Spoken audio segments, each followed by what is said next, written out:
நாம் கேட்கலாம். ஆமென். உடைய வேதத்தை யாத்திராகமம் 33ஆம் அதிகாரத்திற்கு நேராக திருப்பிக் கொள்ளுங்கள். யாத்திராகமம் 33ஆம் அதிகாரம் 14ஆம் வசனம். யாத்திராகமம் 33:14 வசனம் ரொம்ப பழக்கமான தெரிந்த வசனம். ஆனால் இந்த வருஷம் முழுவதும் ஆண்டவர் நம்மளை நடத்தினதும், புதிய வருஷத்துல ஆண்டவர் நம்மை நடத்துவதற்கு ஒரு ஆப்டான, நான் அந்த வாக்குத்தத்த வசனம் எல்லாம் கொடுக்கிற அந்த இதுல அதெல்லாம் நான் நம்புறதில்லை. வாக்குத்தத்த வசனத்துல நான் நம்புறதில்லை. ஏன்னா வேதமே நமக்கு வாக்குத்தத்தம் தான். ஆமென். தினந்தோறும் அவர் பேசுறாரு, வேதத்தை திறந்து அவர் பேசுறாரு. அவர் செயலில் நமக்கு காண்பித்திருக்கிறார் அவர் எவ்வளவு உண்மை உள்ள தேவன் என்று. ஆமென். அதனால ஒரு வாக்குத்தத்த வசனம் கொடுத்து அப்படியே எடுத்து அதெல்லாம் எனக்கு பழக்கம் இல்லை, இஷ்டம் இல்லை. ஆனா இந்த வார்த்தை என்னோடு ரொம்ப இடைப்பட்டது நிமித்தம் இந்த வசனத்தை உங்களுக்கு நான் பகிர்ந்து கொள்ள விரும்புகிறேன். என் சந்தோஷத்தை உங்களுக்கு நான் பகிர்ந்து கொள்ள விரும்புகிறேன். வாசிங்க. அதற்கு அவர், என் சமூகம் உனக்கு முன்பாக செல்லும், நான் உனக்கு இளைப்பாறுதல் தருவேன் என்றார்.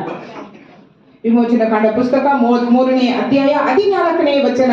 ಅದಕ್ಕೆ ಯೆಹೋವನು, ನಾನೇ ನಿಮ್ಮ ಜೊತೆಯಲ್ಲಿ ಬಂದು ನಿಮಗೆ ವಿಶ್ರಾಂತಿಯನ್ನು ಉಂಟು ಮಾಡುವೆನು ಅಂದನು. ஹல்லேலூயா. ஹல்லேலூயா. இதுல 3 முக்கியமான விஷயங்கள் இருக்கிறது. ஒன்று, அதற்கு தேவன். எல்லாரும் சொல்லுங்க. எல்லாமே அவரில் இருந்து தான் ஆரம்பிக்குது. ஆமென். அவர் இல்லாம எதுவுமே கிடையாது. நல்ல கவனமா வசனம் கேளுங்க. ஒரு 2-3 பேர் வசனம் வாசிக்கிறாங்க. சரி, வாசிக்கிட்டோம். நோட்ஸ் எடுக்கிறவங்க எடுக்க மாட்டாங்க. கவனம் எல்லாம் என்கிட்ட தான் இருக்கணும். சரிங்களா? குழந்தைகிட்ட விளையாடுறது அங்க இங்க இதெல்லாம் இருக்கக்கூடாது. சபை நம்ம வந்து எத்தனை வருஷத்து சபை? பக்கத்துல பார்த்து 40 வருஷம் சபையா? சொல்லுங்க. பக்கத்துல பார்த்து 40 வருஷம். சொல்லுங்க பரவாயில்ல. எத்தனை வருஷம் சபை? அதற்கேற்ற முதிர்ச்சியும், அதற்கேற்ற வளர்ச்சியும், அதற்கேற்ற ஆர்வமும் நமக்கு இருக்கணும். ஹல்லேலூயா. சொல்லுங்க எல்லாம் சத்தமா. ஹல்லேலூயா. ஆண்டவரிடத்துல இடைப்படணும். உங்களுடைய வாழ்க்கைக்கு இன்னைக்கு பேசணும் அப்படின்னு சொன்னா சாம் பேசுறது பெருசு இல்ல. ஆமென். ஆனால் உங்க தலைவிதி நீங்க கேட்டுதான் ஆகணும். கடவுள் என் மூலமா தான் நீ பேசுற. ஆமென். ஹல்லேலூயா. ஆமா. கர்த்தர், அதற்கு கர்த்தர். ஆமென். பக்கத்துல பார்த்து சொல்லுங்க, எல்லாமே அவரிலிருந்து தான் ஆரம்பிக்குது. என்னிலிருந்து இல்ல, அவங்கள இருந்து இல்ல, இவங்கள இருந்து இல்ல, டிவில இருந்து இல்ல, மொபைல்ல இருந்து இல்ல. ஆமென். எங்க இருந்து ஆரம்பிக்குது?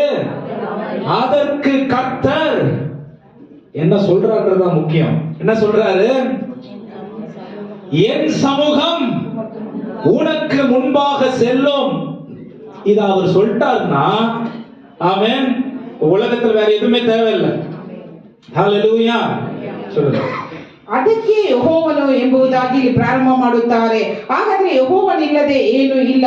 ಅನಂತರ ಹೇಳ್ತಾರೆ, ನಾನೇ ನಿಮ್ಮ ಜೊತೆಯಲ್ಲಿ ಬಂದು ಎಂಬುದಾಗಿ. ஆமென். ஆமென். ஹல்லேலூயா. ஹல்லேலூயா. சொல்லுங்க. இந்த வருஷம் அவர் நம்ம கூட வரல, அவர் பிரசன்னம் நம்ம கூட இல்ல, அவருடைய வழிநடத்துதல் நம்முடைய குடும்பத்துல இல்ல, நம்முடைய பிள்ளைகள் அவர் பாதுகாக்கல, வேலை ஸ்தலத்தில் அவருடைய துணை நமக்கு இல்ல, மற்றவர்களிடத்துல பேசும் பொழுது ஞானத்தை அவர் கொடுக்கல அப்படின்னா, ஆமென், நம்முடைய நிலைமை என்னவா இருந்திருக்கும்?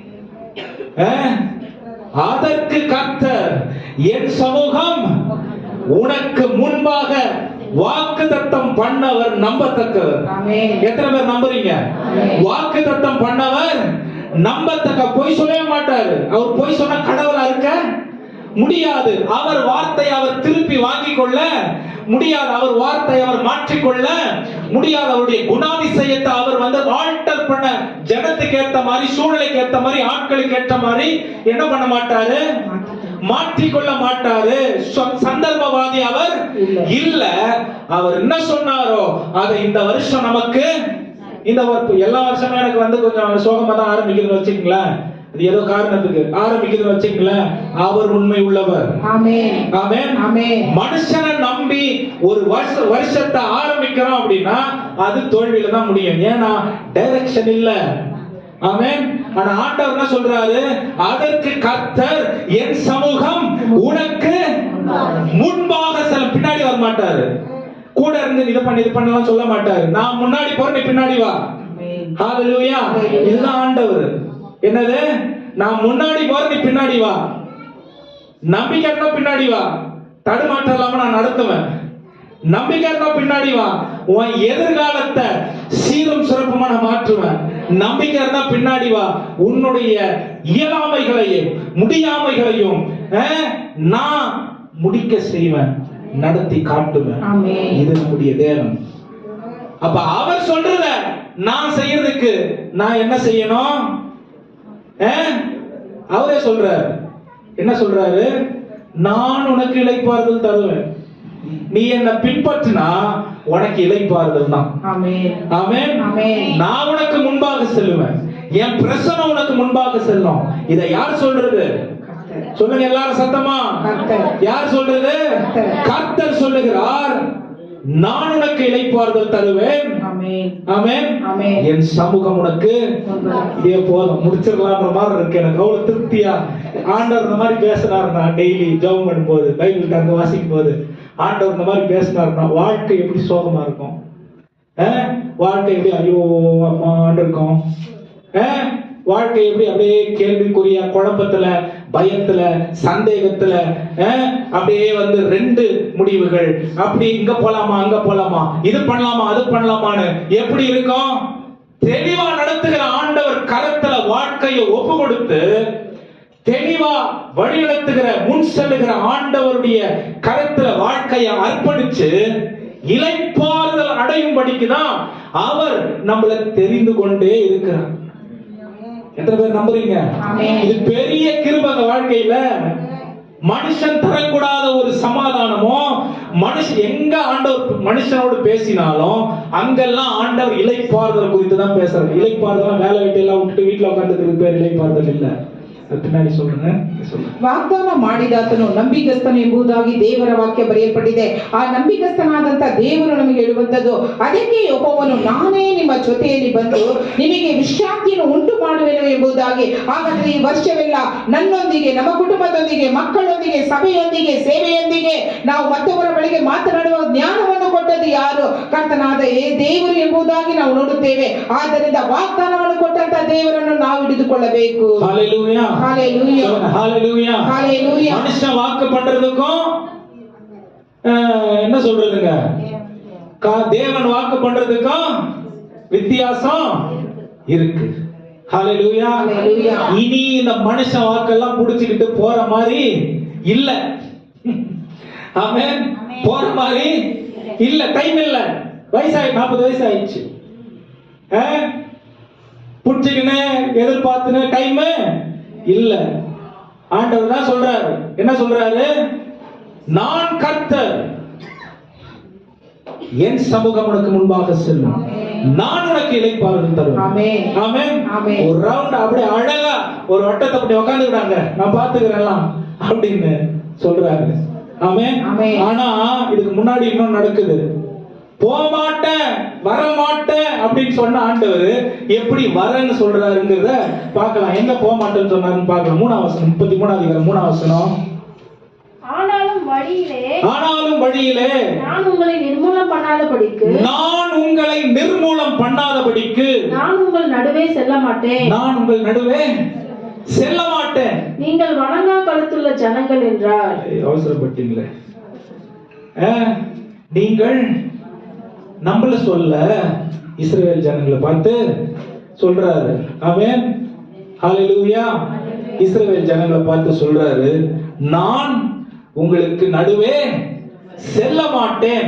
உங்களுக்கு நடுவே செல்ல மாட்டேன்னு சொன்னவர், அதற்கு தேவன் என் சமூகம் உனக்கு முன்பாக செல்லும், நான் உனக்கு இளைப்பாறுதலை தருவேன்னு சொல்றதுக்கு எப்படி அந்த சூழ்நிலை வந்துச்சு பார்க்கலாம். 3ನೇ ವಚನ, ಆದರೆ ನಾನೇ ನಿಮ್ಮ ಸಂಗಡ ಬರುವುದಿಲ್ಲ, ನೀವು ನನ್ನ ಆಜ್ಞೆಗೆ ಬೊಕ್ಕದವರಾದದರಿಂದ ನಾನು ದಾರಿಯಲ್ಲಿ ನಿಮ್ಮನ್ನು ಸಂಹರಿಸೇನು ಎಂಬುದಾಗಿ, ನಾನು ನಿಮ್ಮ ಸಂಗಡ ಬರುತ್ತೇನೆ, ವಿಶ್ರಾಂತಿ ಕೊಡುತ್ತೇನೆ ಎಂಬುದಾಗಿ ಹೇಳಿದಂತ ದೇವರು ಇದಕ್ಕೆ ಮುಂಚಿತವಾಗಿ ಯಾಕೆ ಇದನ್ನು ಹೇಳಿದರು? இது எங்க ஆரம்பிக்குதுங்கிறத நம்ம தெளிவா புரிஞ்சுக்கிட்டா ஆண்டவர் நமக்காக என்ன செய்வார்ங்கிறத புரிஞ்சுக்க முடியும். ಇದಕ್ಕೆ ಮುಂಚಿತವಾಗಿ ದೇವರು ಎಲ್ಲಿ ಹೇಳಿದರು ಎಂಬುದಾಗಿ ನೋಡುವಾಗ ಅದು ಯಾವ ಸಂದರ್ಭ ಎಂಬುದಾಗಿ ನಾವು ತಿಳಿದುಕೊಳ್ಳುವುದಾದರೆ ನಾವು ಅದನ್ನು ತಿಳಿದುಕೊಳ್ಳಬಹುದು. இல்ல அவர் என்ன செய்யறாரு. அவர் யாரு, எதற்காக செய்யறாருங்கிறத புரிஞ்சுக்கிட்டா எதுக்கு இந்த வார்த்தை, இந்த ஒரு மாற்றம் வந்துச்சுங்கிறத பார்க்க முடியும். ಆತನು ಯಾರು ಏನು ಮಾಡುತ್ತಾರೆ ಎಂಬುದಾಗಿ ನಾವು ಅರ್ಥ ಮಾಡಿಕೊಳ್ಳುವುದಾದರೆ ಆ ಒಂದು ಸಂದರ್ಭ ಏನು ಎಂಬುದಾಗಿ ನಾವು ತಿಳಿದುಕೊಳ್ಳಬಹುದು. ஆண்டவர் மனிதனை படைத்தது விலங்குகளை படைத்தது போல படைக்கல. ஆமென். ஆகாயத்தின் பறவைகளும் சமுதிரத்தின் மச்சங்களும் காண்கிற மர செடி கொடிகளும் மற்ற காரியங்களை போல ஆண்டவர் மனுஷனை படைக்கல. ஆமென். அவைகள் எல்லாவற்றுக்கும் ஒரு வேலை இருந்தது, மனுஷனுக்கு ஒரு வேலை இருந்தது. ಲೋಕದಲ್ಲಿ ದೇವರು ಲೋಕವನ್ನು ಸೃಷ್ಟಿ ಮಾಡಿ ಆಕಾಶದ ಪಕ್ಷಿಗಳನ್ನು, ಕೆಳಗಿನ ಎಲ್ಲಾ ಕಾರ್ಯಗಳನ್ನು, ನೋಡುವಂತ ಎಲ್ಲ ಕಾರ್ಯಗಳನ್ನು ಉಂಟು ಮಾಡುವುದಕ್ಕೆ ಮುಂಚಿತವಾಗಿ ಆ ರೀತಿಯಾಗಿ ಮನುಷ್ಯನನ್ನು ಉಂಟು ಮಾಡಲಿಲ್ಲ. மனுஷனை படைச்சதுக்கு ஒரு நோக்கம் இருந்தது. ಮನುಷ್ಯನನ್ನು ಉಂಟು ಮಾಡಿದಕ್ಕೆ ಒಂದು ಉದ್ದೇಶವಿತ್ತು. எதுக்காக படைச்சார் மனுஷனை? ಯಾತಕ್ಕಾಗಿ ಮನುಷ್ಯನನ್ನು ಉಂಟು ಮಾಡಿದರು? சொல்லுங்க, எதுக்காக படைச்சாரு? எதுக்காக படைச்சாரு? அவரோடு சஞ்சரிப்பதற்காக. ஆமென். ஆமென். ஆமென். மனுஷனுடைய படைப்பு ஒரே ஒரு நோக்கத்துக்காக தான், ஆண்டவரோட பேசுறதுக்கு. ஆமென். ஆமென். ஹalleluya. ஆமென். யாரோட பேசுறதுக்கு? தேவனோடு பேச. யாரோட பேசுறதுக்கு? தேவனோடு. நம்ம யாரா வேணா இருக்கலாம். ஆண்டவர் மனுஷனை படைச்சதின் நோக்கம் அவரோட நம்ம பேசுறதுக்கு. ஆமென். ஆதாம் ஏவாளை ஆண்டவர் எதுக்கு உருவாக்கினார்னா, பகல் நேரத்துல குளிர்ச்சியான வேளையில ஆதாம் ஏவாளை தேடி தேவன் வந்து அந்த ஏதேன் தோட்டத்துல அவர் சஞ்சரித்தார். காலையும் மாலையும் அவர்களோடு அவர் சஞ்சரித்தார் என்று வேதம் சொல்லுகிறது. ದೇವರು ಮನುಷ್ಯನನ್ನು ಯಾಕೆ ಸೃಷ್ಟಿ ಮಾಡಿದರೆಂದ್ರೆ ಆತನೊಂದಿಗೆ ಮಾತನಾಡುವುದಕ್ಕಾಗಿ. ಇಲ್ಲಿ ನಾವು ನೋಡುತ್ತೇವೆ, ಆದಾಮ ಅವಳನ್ನು ದೇವರು ಯಾಕೆ ಸೃಷ್ಟಿ ಮಾಡಿದರೆಂದರೆ ಸಂಜೆಯ ತಂಗಾಳಿಯಲ್ಲಿ ಆತನೊಂದಿಗೆ ಹಗಲು ರಾತ್ರಿಯಲ್ಲಿ ಬಂದು ಆತನೊಟ್ಟಿಗೆ ಸಂಚರಿಸಿ ಅವರೊಟ್ಟಿಗೆ ಇದ್ದದ್ದು ಎಂಬುದಾಗಿ ನೋಡುತ್ತೇವೆ. ஹalleluya. ஹalleluya. நல்ல சத்தமா சொல்லுங்க, ஹalleluya. ஹalleluya. அவரோட பேசுறத விட்டுட்டு அவரோட பேச வேண்டிய மனுஷன் வேற ஒருத்தவனோட பேச ஆரம்பிச்ச பிறகு என்ன ஆயிடுச்சுன்னா, தேவனுக்கும் மனுஷனுக்கும் இருக்கிற தொடர்பு துண்டித்து போயிடுச்சு. ದೇವರೊಟ್ಟಿಗೆ ಮಾತನಾಡುವುದಕ್ಕೆ ಬದಲಾಗಿ ಬೇರೆಯವರೊಂದಿಗೆ ಮಾತನಾಡಿದ್ದರಿಂದ ಅಲ್ಲಿ ಏನಾಯಿತು? ದೇವರ ಸಂಪರ್ಕವು ಕೆಟ್ಟು ಹೋಯಿತು. இந்த வருஷமெல்லாம் நம்முடைய எல்லா பிரச்சனைகளையும் போராட்டங்களையும் யாருக்கிட்ட கொண்டு போய் சொல்லி இருக்கோங்கிறத நம்ம கொஞ்சம் ஆலோசனை பண்ணி பார்க்கணும், யோசிச்சு பார்க்கணும். ஆண்டவர் என்ன சொல்றாரு? வருத்தப்பட்டு பாரம் சுமக்கிற எல்லாரும் என்னிடத்துல வாங்க, நான் உங்களுக்கு. இந்த மோசேக்கு இங்க சொல்றாரு, அங்க இயேசு கிறிஸ்துவே அந்த வார்த்தைய அங்க சொல்றாரு. நோக்கம் என்னன்னா, அவர்கிட்ட அவருக்குள்ளதான் நமக்கு விடிவு காலம் இருக்கு. இங்க எடுத்துன்னு போய் சொல்றது, அங்க எடுத்துன்னு போய் சொல்றது, அந்த அக்கா சொன்னாங்க, இந்த அண்ணா சொன்னாங்க, இதுக்கெல்லாம் ஆமென். நான் சொல்றேன் பாருங்க, உங்க பிரச்சனைன்னு இல்ல, யாரு பிரச்சனைனா இருக்கட்டும், மனுஷங்கிட்ட சொன்னீங்கன்னா, ஊதாங்கோல் எத்தனை பேர் பார்த்திருக்கீங்க? எத்தனை பேர் ஊதாங்கோல் பார்த்திருக்கீங்க? நெருப்பு வந்து உடனே பிடிக்காது. பாவம் கூட அப்படிதான். அன்னைக்கு பிசாசு ஏதேன் தோட்டத்துல இப்படி ஒரு இந்த கங்கு தெரியுமா? கங்குனா என்னது? ஒரு சின்ன பொறி அப்படி போட்டத ஊதி ஊதி ஊதி ஊதி ஊதி ஊதி பெருசாக்கி தேவனை விட்டு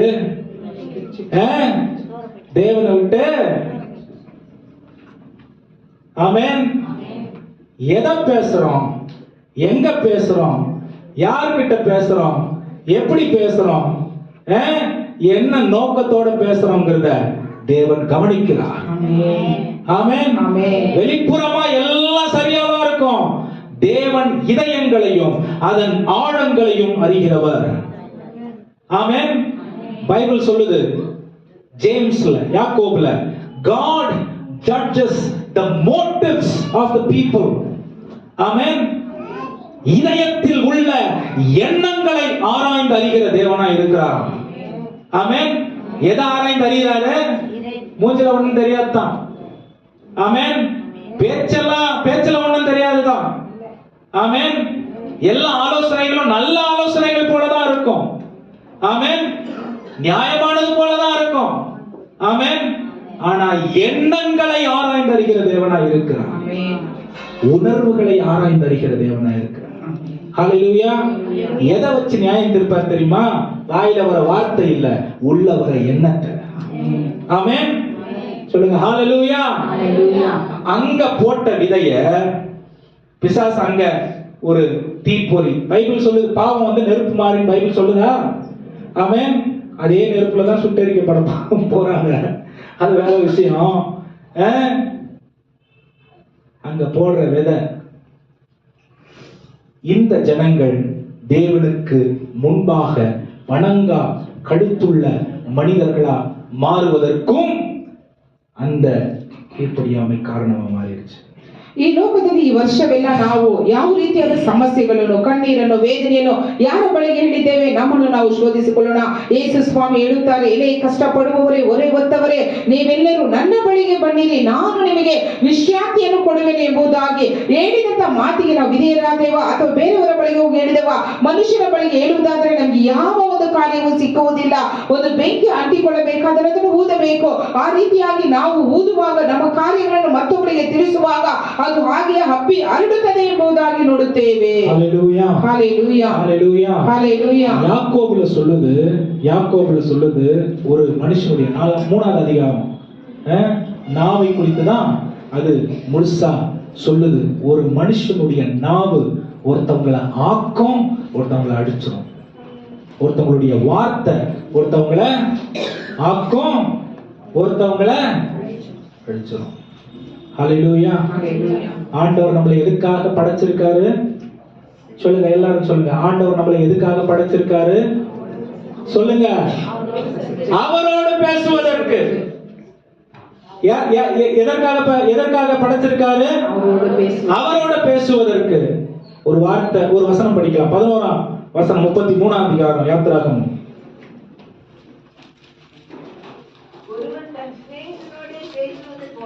ஒருவன் தன் சிநேகிதனோட பேசுவதை போல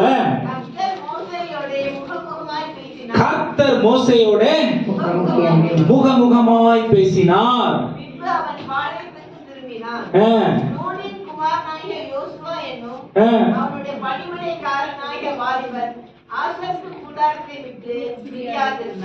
ஆமென். ஆமென்.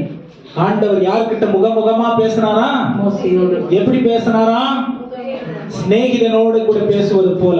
ஆனால் 3ஆம் அதிகாரத்துல யாத்திராகமத்துல மோசேயை ஆண்டவர் அழைக்கும் பொழுது, உன் பாதரட்சியை கழட்டிட்டு வா, நீ இருக்கிற இடம் பரிசுத்தமான இடம்.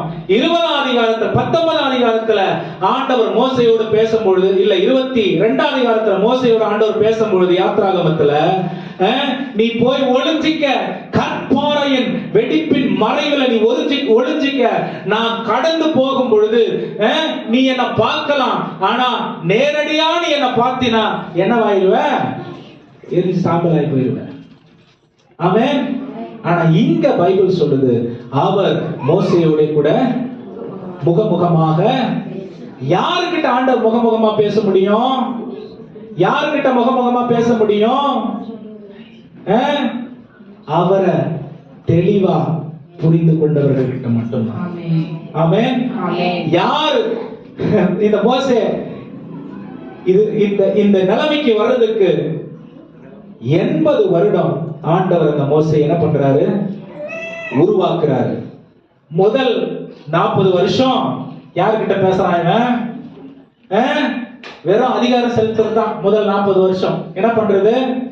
இதை அங்க வை, அதை திங்க வை, இதை பண்ணு, அதை பண்ணு, இந்த தேசத்துக்கு யுத்தத்துக்கு போ, இந்த தேசத்துல இந்த தேசத்துக்கு யுத்தத்தை செய்யறதுக்கு ஒரு படையை திரட்டு, யுத்தம் பயிற்சி எடுத்துக்கொள், நல்ல ஞானம், அறிவு, கல்விய பயின்று அவனுடைய ஞானத்தை வெளிப்படுத்துவதற்கு முதல் 40 வருஷம் அவன் தன்னை உருவாக்கி கொண்டான். ವಿಮೋಚನ ಕಾಂಡ 33:11ನೇ ವಚನ, ಮನುಷ್ಯರೊಳಗೆ ಒಬ್ಬನು ತನ್ನ ಸ್ನೇಹಿತನೊಡನೆ ಹೇಗೆ ಮಾತಾಡುವನೋ ಹಾಗೆ ಯೆಹೋವನು ಮೋಶೆಯ ಸಂಗಡ ಮುಖಾಮುಖಿಯಾಗಿ ಮಾತಾಡುತ್ತಿದ್ದನು ಎಂಬುದಾಗಿ ನೋಡುತ್ತೇವೆ. ಅದೇ ನಾವು 3ನೇ ಅಧ್ಯಾಯದಲ್ಲಿ ನೋಡುತ್ತೇವೆ. ದೇವರವನಿಗೆ, ನೀನು ಹತ್ತಿರ ಬರಬೇಡ, ನಿನ್ನ ಕಾಲಿನ ಕೆರೆಗಳನ್ನು ತೆಗೆದುಹಾಕು, ನೀನು ನಿಂತಿರುವ ಸ್ಥಳವು ಪರಿಶುದ್ಧ ಭೂಮಿ ಎಂಬುದಾಗಿ ಅದೇ ಒಂದು ಇನ್ನೊಂದು ವಾಕ್ಯದಲ್ಲಿ ನೋಡುತ್ತೇವೆ, ನೀನು ಹೋಗಿ ಅಡಗಿಕೋ ಎಂಬುದಾಗಿ ಹೇಳುವಂತ ಕಾರ್ಯಗಳು ನೋಡುತ್ತೇವೆ. ಈ ರೀತಿಯಾಗಿ ನೋಡುವ ಮೋಶೆಯೊಟ್ಟಿಗೆ ದೇವರು ಮಾತನಾಡಿದನು, ಆದರೆ 40 ವರ್ಷಗಳ ಕಾಲ ಆತನು ಯಾರೊಟ್ಟಿಗೆ ಮಾತನಾಡಿದನು ಎಂಬುದಾಗಿ ನಾವು ನೋಡುತ್ತೇವೆ. ಆಮೆನ್. அதுக்கு அடுத்து 40 வருஷம் அவன் பேசுனதெல்லாம் யார் கூட? கற்பாறைகளோடும் மலைகளோடும் மரங்களோடும் அப்புறம் ஆடுகளோடும். ஆமென். பேசிக்கிட்டு இருந்தான். ஏன் இந்த ஒரு வித்தியாசத்தை ஆண்டவர் கொண்டு வரணும்? ஏன் இந்த வித்தியாசத்தை ஆண்டவர் கொண்டு வரணும்? 40 ವರ್ಷಗಳ ಕಾಲ ಅನಂತರ ಆತನು ಯಾರೊಟ್ಟಿಗೆ ಮಾತನಾಡಿದನು? ಕುರಿಗಳೊಂದಿಗೂ ಬಂಡೆಯೊಟ್ಟಿಗೂ ಮರ ಗಿಡ ಇವುಗಳ ಬಳಿಗೆ ಮಾತನಾಡಿ ಯಾಕೆ ಇದನ್ನು ದೇವರು ತೆಗೆದುಕೊಂಡು ಬಂದರು? எனக்கு நாவா இருக்கணும்னா முழு சிந்தை, உணர்வு, வாழ்க்கை, பேச்சு, எண்ணம், செயல் எனக்கு மட்டுமே சொந்தமாயிருந்து என் மீது மட்டும் கவனமாய் இருக்க வேண்டும் என்று ஆண்டவர் வெளிப்படுத்துவதற்காக இந்த பகுதிக்குள்ள இந்த சூழ்நிலைகளுக்குள்ள ಆಂಡವರನ್ನು கொண்டு போனார். ಯಾಕೆ ಈ ಒಂದು ಮಾರ್ಗದಲ್ಲಿ ಆತನು ನಡೆಸಿದರು ಅಂದರೆ ಆತನ ಚಿಂತನೆ, ಆಲೋಚನೆ, ದೃಷ್ಟಿ, ಮಾತು, ಕೃತ್ಯಗಳು ಆತನಿಗೆ ಗ್ರಹಿಕೆ ಇರಬೇಕು ಎಂಬ ಕಾರಣದಿಂದಲೇ ಈ ರೀತಿಯಾದ ಕಾರ್ಯದಲ್ಲಿ ತೆಗೆದುಕೊಂಡು ಹೋದರು. அப்புறம் ஆண்டவர் சொல்றாரு, எப்பா நீ எனக்காக பெரிய வேலை ஒண்ணு செய்ய வேண்டியது இருக்குது. அங்க அதிகாரம் கொடுத்தான், எல்லாருக்கும் அதிகாரம் கொடுத்தவன் இங்க ஆண்டவர் கிட்ட ஆலோசனை கொடுக்கறான். என்ன ஆலோசனை கொடுக்கறான்? என்னால நேரா பண்ண முடியாது, இது வேற ஆளை வச்சு என்னால முடியாது, எனக்கு தான் பேச தெரியும். அங்க பேச தெரிஞ்சிச்சு, இங்க பேச தெரியல. Selective amnesia. அவன் என்னது? செலக்டிவா வசனத்தை பேசணும்னா எங்கன்னா தைரியமா பேசலாம். உலகத்துல இங்க ஒண்ணு பேசுறதுக்கு அங்க ஒண்ணு பேசுறதுக்கு என்ன வர்றதில்ல. ஆமென். நம்ம கூட நிறைய பேர் பார்த்திருக்கோம்ல, அம்மா ஒரு ஜெபத்தை பண்ணுங்கம்மா. ஐயா அடுத்த வாரம் பண்றேன்யா. ஒரு வசனத்தை படிங்க. இல்ல நான் ஆயத்தமா இல்ல, அடுத்த வருஷம் பண்றேன். அடுத்த வருஷம் மட்டும் எப்படி ஆயத்தமாயிடுவேன்? காரணம் சொல்றான். என்ன சொல்றான்? அங்க இஷ்டத்துக்கும் பேசுறது, இங்க காரணம் சொல்றது. ಅಲ್ಲಿ ನೋಡಿದರೆ ತನ್ನ ಇಷ್ಟದಂತೆ ಮಾತನಾಡುತ್ತಾರೆ, ಆದರೆ ಇಲ್ಲಿ ಕಾರಣ ಹೇಳುತ್ತಾರೆ. ಕೆಲವರನ್ನು ಪ್ರಾರ್ಥನೆ ಮಾಡಿರಿ, ದೇವರ ವಾಕ್ಯವನ್ನು ಓದಿದ್ರೆ ನಾನು ಸಿದ್ಧರಾಗಿರಲಿಲ್ಲ ಎಂಬುದಾಗಿ ಆ ಕಾರಣವನ್ನು ಹೇಳುತ್ತಾರೆ. எத்தனை நாள் அவன் வாழ்ந்தான்றது முக்கியம் இல்ல, ஆண்டவரை எப்படி அவன் புரிந்து கொண்டான்றது தான் முக்கியம். ಎಷ್ಟು ವರ್ಷಗಳ ಕಾಲ ಈ ಲೋಕದಲ್ಲಿ ಜೀವಿಸಿದನು ಎಂಬುದಾಗಿ ಮುಖ್ಯವಲ್ಲ, ಆದರೆ ದೇವರನ್ನು ಯಾವ ರೀತಿ ಅರ್ಥ ಮಾಡಿಕೊಂಡನು ಎಂಬುದು ಮುಖ್ಯ. ஆண்டவரை அவருடைய கிருபையையும் புரிந்து கொண்டத பிறகுதான் அவனுடைய வாழ்க்கையில தேவனோடு முகமுகமா பேசுகிற தைரியம் வந்துச்சு. ದೇವರನ್ನು ಆತನ ಕೃಪೆಯನ್ನು ಆತನು ಕಂಡುಕೊಂಡು ಇದ್ದದರಿಂದಾನೇ ದೇವರೊಟ್ಟಿಗೆ ಮುಖಾಮುಖಿಯಾಗಿ ಮಾತನಾಡಲು ಬಂದಿತು. ஹalleluya ஹalleluya ஹalleluya ஹalleluya. அங்கேயே தேவனுடைய வார்த்தை ரொம்ப தெளிவா வருது பாருங்க. அந்த வசனங்களை உங்களுக்கு நான் காண்பித்து கொடுக்க விரும்புகிறேன். மோசே, ஆண்டவர் மோசேயை பார்த்து சொல்றாரு, நான் 3ஆம் வசனத்துல, பாலும் தேனும் ஓடுகிற தேசத்திற்கு உன்னை நான் கொண்டு போவேன், நான் உன் கூட வரமாட்டேன். நான் உன் கூட வந்தேன்னா எனக்கு இருக்கிற கோபத்துக்கு, நீங்க பண்ற வேலைகளுக்கு எல்லாரையும் வழியில கொண்டு விடுவேன் அப்படின்னு சொல்லிட்டு ஆண்டவர் என்ன சொல்றாரு? ஏன்னா இங்க ஏற்கனவே வணங்க கழுத்துள்ள ஆட்கள். ஏன்னா 32ஆம் அதிகாரத்துலதான் ஆண்டவரை குறைச்சு மதிப்பிடுற, ஆண்டவரை கீழே கொண்டு கேவலப்படுத்துகிற ஒரு வேலையை இந்த இஸ்ரவேல் ஜனங்க செய்யறாங்க.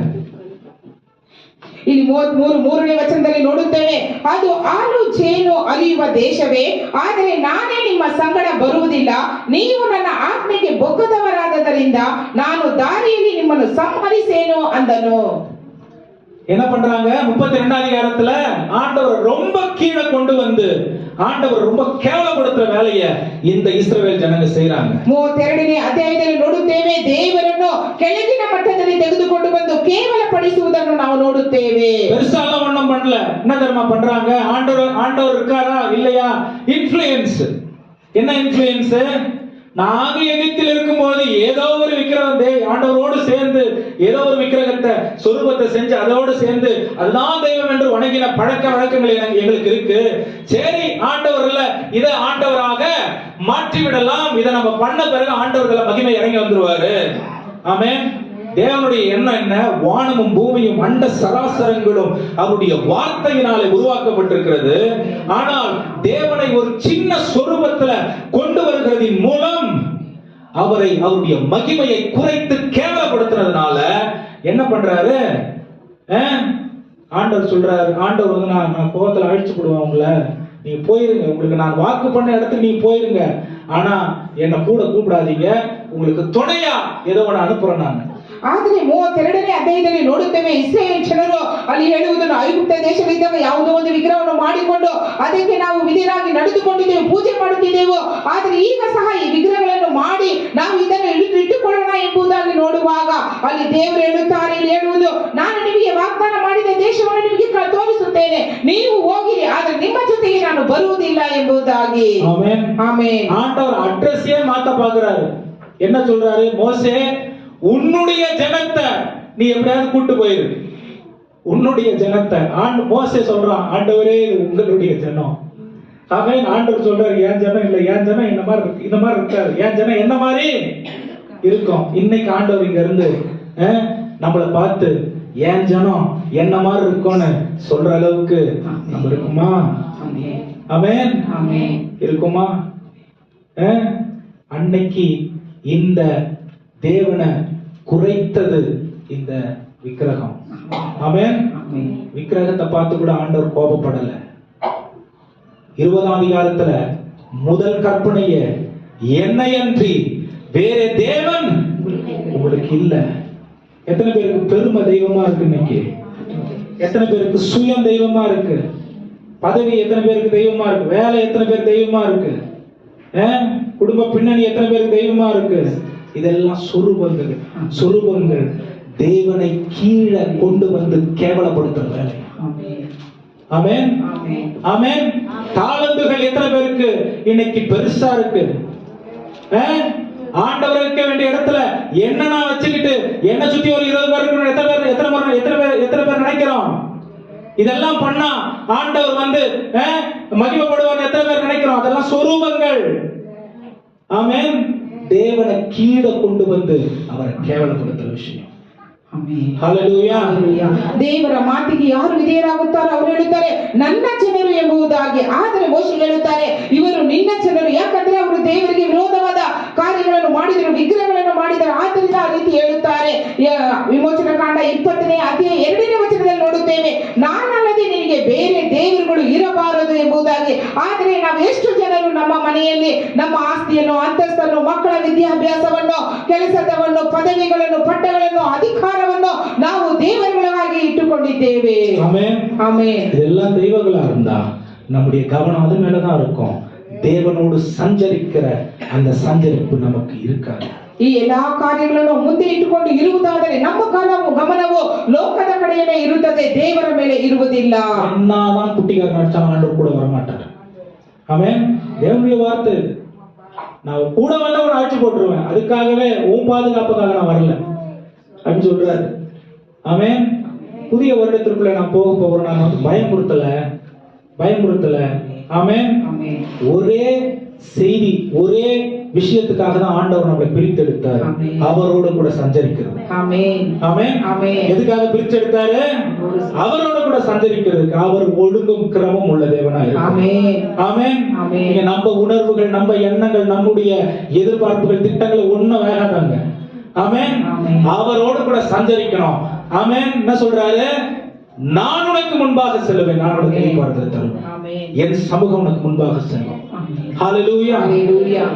ಆತನು ಶಿಸ್ತಿನ ದೇವರು, ಕ್ರಮಾನುಬದ್ಧವಾಗಿ ಮಾಡುವಂತ ದೇವರು. ಆದ್ದರಿಂದ ಆತನು ಹೇಳುತ್ತಾರೆ, ನಾನು ನಿಮ್ಮ ಸಂಗಡ ಬರುವುದಿಲ್ಲ, ಒಂದು ವೇಳೆ ನಾನು ನಿಮ್ಮ ಜೊತೆಯಲ್ಲಿ ಬಂದರೆ ನಿಮ್ಮನ್ನು ಸಂಹರಿಸೇನೆ ಎಂಬುದಾಗಿ. ಆದ್ದರಿಂದ ದೇವರು ಹೇಳುವಂತದ್ದು, ನಾನೇ ನಿಮ್ಮ ಜೊತೆಯಲ್ಲಿ ಬಂದು ನಿಮಗೆ ವಿಶ್ರಾಂತಿಯನ್ನು ಕೊಡುವೆನು ಎಂಬುದಾಗಿ ಈ ಒಂದು ವಾಕ್ಯದಲ್ಲಿ ನಾವು ಓದುತ್ತೇವೆ. ஹல்லேலூயா. ஹல்லேலூயா. சத்தமா சொல்லுங்க, ஹல்லேலூயா. ஹல்லேலூயா. ஆமென். ஆமென். இது பாதி கதை தான். பக்கத்துல பார்த்து சொல்லுங்க, இது பாதி கதை தான். ஆமென். என் பிரசங்கம் பெருசா அந்த சொல்ல வரல, இது பாதி கதை தான்.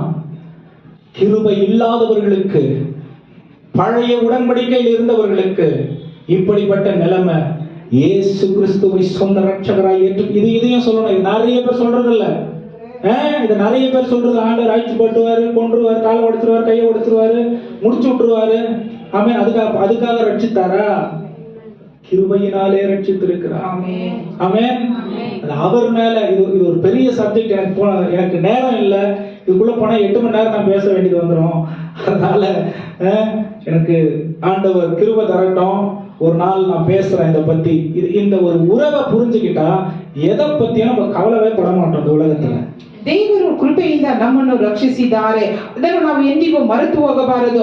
ಆತನೊಂದಿಗೆ ಸಂಚರಿಸುವುದಕ್ಕಾಗಿ ದೇವರು ನಮ್ಮನ್ನು ಉಂಟು ಮಾಡಿದ್ದಾರೆ. ஹல்லேலூயா. ஹல்லேலூயா. அன்னைக்கு தேவனுடைய கோபத்தை இன்னைக்கு இயேசு கிறிஸ்து சிலுவையிலே மரித்து அந்த கோபத்தை தணிச்சிட்டார். ஆமென். தேவன் அவருடைய கோபத்தை தணிச்சிட்டார். தேவன் நீதி உள்ளவர். எத்தனை பேர் நம்புறீங்க? அவருடைய நீதியை அவர் மாற்றிக்கொள்ளவே மாட்டார். இயேசு கிறிஸ்து அவர் கொல்லாம இருந்தா அவர் அநீதி உள்ள தேவனா மாறி இருப்பாரு. அவர் நீதி உள்ள தேவனுடைய கோபத்திற்கு பரிகாரம் செய்தே ஆக வேண்டும். இந்த பரிகாரமாக இயேசு கிறிஸ்து ஏற்கனவே இப்ப 8 கோடி மக்களை 800 crore people உலகத்துல செத்த ஒரு 10,000 ஒரு என்ன சொல்றதுங்க, ஒரு 1,00,000 பேர் வச்சுக்கங்க, 1,00,000 கோடி பேர். ஏன்னா 10 வருஷத்துக்கு முன்னாடியே 9 billion people died and 6 billion people were there. 10 வருஷத்துக்கு முன்னாடி. இப்ப 8 billion people are there. ஒரு 12 billion people செத்து போயிருப்பாங்க. செத்தவங்களுக்கும் வாழ்ந்தவங்களுக்கும் வரப்போறவங்களுக்கும் ஒரே பரிகாரமா இயேசு கிறிஸ்து ஜீவனை கொடுத்துட்டார். ஹல்லேலூயா. அப்ப அவருடைய மறுபடியும் அவர் நம்ம கிட்ட கேட்கறது என்ன அப்படின்னு சொன்னா, வருத்தப்பட்டு பாரம் சுமக்கிற எல்லாரும் என்கிட்ட வாங்க, நான் உங்களுக்கு இளைப்பாறுதலை தருவேன். நம்பி பாருங்க. அதான் சொல்றாரு, நம்புங்க. ஆமென். ஆனா எனக்குள்ள வந்துட்ட பிறகு நிறைய விஷயங்கள் எனக்கு ஏற்றபடி செய்ய வேண்டும். பழைய ஏற்பாட்டின்படி செய்யக்கூடாது, மனம் போகிற மாதிரி செய்யக்கூடாது. ஆமென். எனக்கு ஏற்ற மாதிரி செய்யணும். இது புதிய உடன்படிக்கை என்று தேவன் சொல்லுகிறார். ಆದರೆ ಹಳೆಯ ಒಡಂಬಡಿಕೆಯಲ್ಲಿ ದೇವರಿಗಿದ್ದಂತ ಕೋಪವು ಹೊಸ ಒಡಂಬಡಿಕೆಗೆ ಬರುವಾಗ ಇದು ಒಂದು ಹೊಸ ಒಡಂಬಡಿಕೆಯ ಕಾರ್ಯಗಳು. ಒಡಂಬಡಿಕೆ ಏನೆಂದರೆ ಆತನು ನಮಗಾಗಿ ಆ ಕೋಪವನ್ನು ತಣಿಸುವುದಕ್ಕಾಗಿ ಶಿಲುಬೆ ಮೇಲೆ ತನ್ನ ಪ್ರಾಣವನ್ನು ಕೊಟ್ಟರು ಎಂಬುದಾಗಿ ನೋಡುತ್ತೇವೆ. ஹல்லேலூயா. ஹல்லேலூயா. வாசிங்க 12ஆம் வசனம். அதற்கு மோசே கர்த்தரை நோக்கி, தேவரீர் ஜனங்களை அழைத்து கொண்டு போ என்று சொன்னீர். ஏன் ஒரு நண்பனை போல ஆண்டவர் மோசே கிட்ட பேசுறாரு அப்படின்னா, இது ஒரு முக்கியமான ஒரு விஷயம். 7வது வசனத்தை 7-8 வசனங்கள் வாசிச்சுட்டு அப்புறம் 12ஆம் வசனம் வாசிங்க. அப்ப புரியும். மோசே கூடாரத்தை பெயர்த்து அதை பாளையத்துக்கு புறம்பே தூரத்திலே போட்டு அதற்கு ஆசரிப்பு கூடாரம் என்று பெயரிட்டான். கர்த்தரை தேடும் யாவரும், கவனிங்க, கர்த்தரை தேடும் யாவரும் பாளையத்துக்கு புறம்பான ஆசரிப்பு கூடாரத்துக்கு போவார்கள். பாளையத்திற்கு புறம்பான சர்ச்சுக்கு எதுக்கு வரணும்? சர்ச்சுக்கு எதுக்கு வரணும்? கர்த்தரை தேடி அவருடைய வழிநடத்துதல்களையும் நம்முடைய எதிர்காலத்திற்கான ஆசீர்வாதங்களையும் அறிந்து கொள்ளவும், புரிந்து கொள்ளவும், பெற்றுக்கொள்ளவும், அவரோடு சஞ்சரிப்பதற்காகவும் ஆலயத்திற்கு வரணும். ஆமென். மோசே அந்த கூடாரத்தை பெயர்த்து பாளையத்திற்கு புறம்பாக போட்டு அதற்கு என்ன பெயர் வச்சான்? ஆசரிப்பு. என்னத்தை ஆசரிக்கணும்? ஆண்டவரோட இணைஞ்சிருக்கிற அந்த ஒரு காரியத்தை சொல்லுகிறான். 7-8 ವಚನಗಳು. ಮೋಶೆ ಡೇರೆಯನ್ನು ಪಾಳೆಯದ ಹೊರಗೆ ದೂರವಾಗಿ ಹಾಕಿಸುತ್ತಿದ್ದನು. ಅದಕ್ಕೆ ದೇವ ದರ್ಶನದ ಡೇರೆ ಎಂದು ಹೆಸರಿಟ್ಟನು. ಯೆಹೋವನ ಉತ್ತರವನ್ನು ಬಯಸಿದವರೆಲ್ಲರೂ ಪಾಳೆಯದ ಹೊರಗಿದ್ದ ದೇವ ದರ್ಶನದ ಡೇರೆಗೆ ಹೋಗುತ್ತಿದ್ದರು. ಮೋಶೆ ಆ ಡೇರೆಗೆ ಹೋಗುವೆಲ್ಲ ಜನರೆಲ್ಲರೂ ಎದ್ದು ತಮ್ಮ ತಮ್ಮ ಡೇರೆಗಳಲ್ಲಿ ಬಾಗಿಲಲ್ಲಿ ನಿಂತು ಮೋಶೆ ಆ ಡೇರೆಗೆ ಹೋಗುವ ತನಕ ಅವನ ಹಿಂದೆ ನೋಡುತ್ತಿದ್ದರು. ஆமென். ஆமென். ஹல்லேலூயா. ஹல்லேலூயா. அப்ப மோசே தேவன் சொன்னபடியெல்லாம் செய்யறதுக்கு ஆண்டவர் அவனை உருவாக்குனாரு. ஆண்டவர் நம்மளை உருவாக்காம அவர் சொன்னதை நம்ம கிட்ட, அவர் விரும்புறத நம்ம கிட்ட என்ன பண்ண மாட்டாரு? சொல்ல மாட்டாரு. உருவாக்காம, சீர்படுத்தாம, உடைக்காம, மறுபடியும் எழுப்பி அவர் கட்டாம அவருடைய நடத்துதல அவரோடு சஞ்சரிக்க முடியாது. ஆமென். அவரோடு சஞ்சரிக்க முடியாது. ಮೋಶೆ ಆತನ ಎಲ್ಲಾ ಕಾರ್ಯವನ್ನು ಮಾಡುವುದಕ್ಕಾಗಿಯೇ ದೇವರು ಅನೇಕ ಕಾರ್ಯಗಳನ್ನು ಆತನಿಗೆ ಹೇಳಿದರು. ಆದರೆ ನಮಗೆ ಹೇಳುವಂತ ಕಾರ್ಯಗಳನ್ನು ನಾವು ಮಾಡಬೇಕಾದರೆ ನಮ್ಮನ್ನು ನಾವು ಕೆಳಗಿನ ಮಟ್ಟದಲ್ಲಿ ತಗ್ಗಿಸಿಕೊಂಡು ನಮ್ಮನ್ನು ಮುರಿಸಿ ಆತನ ಬಳಿಗೆ ನಮ್ಮನ್ನು ಒಪ್ಪಿಸಿಕೊಡುವುದಾದರೆ ಮಾತ್ರ, ನಮ್ಮ ಚಿಂತನೆಯನ್ನು ಗ್ರಹಿಕೆಯನ್ನು ಆತನ ಬಳಿಗೆ ಕೊಡುವುದಾದರೆ ಮಾತ್ರ ಆತನು ನಮಗೆ ಅನೇಕ ಕಾರ್ಯಗಳನ್ನು ಕೊಡುತ್ತಾರೆ. ஆமென். மோசே என்ன பண்றான்? 12ஆம் வசனம். மோசே கர்த்தரை நோக்கி, தேவரீர் இந்த ஜனங்களை அழைத்து கொண்டு போ என்று சொல்லி, தேவரீர் இந்த ஜனங்களை அழைத்து கொண்டு போ என்று சொன்னீர். ஆகிலும் என்னோட கூட இன்னாரை அனுப்புவேன் என்பதை எனக்கு நீர் அறிவிக்கவில்லை. என்றாலும் உன்னை பெயர் சொல்லி அழைத்து அறிந்திருக்கிறேன் என்றும் என் கண்களில் உனக்கு கிருபை கிடைத்தது என்றும். பழைய பாட்டுல இங்கிலீஷ்ல வந்து ஃபேவர் அப்படின்னு வருது, தயவு அப்படின்னு வருது. ஆனா தமிழ்ல கிருபையின் மொழிபெயர்த்து இருக்கிறாங்க. என் கண்களில் உனக்கு தயவு கிடைத்திருக்கிறது என்றும் தேவரீர் சொன்னதுண்டே. தேவரீர் ஆண்டவருக்கு ஞாபகப்படுத்துறான். என்ன ஞாபகப்படுத்துறான்?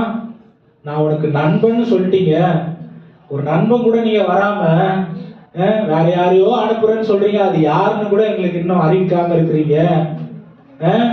ஆனா உங்க கண்கள் எனக்கு தயவு இருக்குன்னு சொல்லி இருக்கிறீங்க. ஆண்டவரே அதை நினைவு கூறும். ஆமென். கிருபை இருக்குன்னு சொல்றீங்க, அது நினைவு கூறும். 12ನೇ ವಚನ. ಮೋಶೆ ಯೆಹೋವನಿಗೆ, ಈ ಜನರನ್ನು ಆ ಸೀಮೆಗೆ ನಡೆಸಿಕೊಂಡು ಹೋಗಬೇಕೆಂದು ನೀನು ನನಗೆ ಆಜ್ಞಾಪಿಸಿದೆಯಷ್ಟೇ. ನನ್ನ ಸಂಗಡ ಯಾರನ್ನು ಕಳುಹಿಸುವಿಯೋ ಅದನ್ನು ನನಗೆ ತಿಳಿಸಲಿಲ್ಲ. ನಿನ್ನ ಹೆಸರನ್ನು ಗೊತ್ತು ಮಾಡಿದ್ದೇನೆಂದು ನಿನಗೆ ನನ್ನ ದಯೆ ದೊರಕಿತೆಂದು ನೀನು ನನಗೆ ಹೇಳಿದೆಯಲ್ಲ. ನನಗೆ ನಿನ್ನ ದಯೆ ದೊರಕಿದಾದರೆ ನಾನು ನಿನ್ನನ್ನು ಬಲ್ಲವನಾಗಿರುವಂತೆ ನಿನ್ನ ಮಾರ್ಗವನ್ನು ನನಗೆ ತೋರಿಸು. ஆமென். ஆமென். ஹalleluya. ஹalleluya. உம்முடைய இரக்கம் எனக்கு இருக்குனா உம்முடைய வழியை எனக்கு காண்பியும். ஆமென். மோசே கேட்கிற கேள்விக்கு அப்படியே அவர் பதில் சொல்றார். நீ ஆண்டவரே நீர் வல்லவர்னா அந்த வழியை எனக்கு காண்பியும். அவர் சொல்றாரு, அதற்கு கர்த்தர் என் சமூகம் உனக்கு முன்பாக செல்லும், உனக்கு நான் இளைப்பாறுதலை தருவேன். ஹalleluya. சொல்லுங்க ஹalleluya. ஹalleluya. அப்புறம் மோசே சொல்றான் 15ஆம் வசனத்துல, நீங்க போல உங்க பிரச்சனை எனக்கு கூட வரல அப்படின்னா இந்த இடத்துல இருந்து எங்களை கொண்டு போகாதீங்க. நீங்க இல்லாத ஒரு வாழ்க்கை, நிர்விசாரமான ஒரு வாழ்க்கை.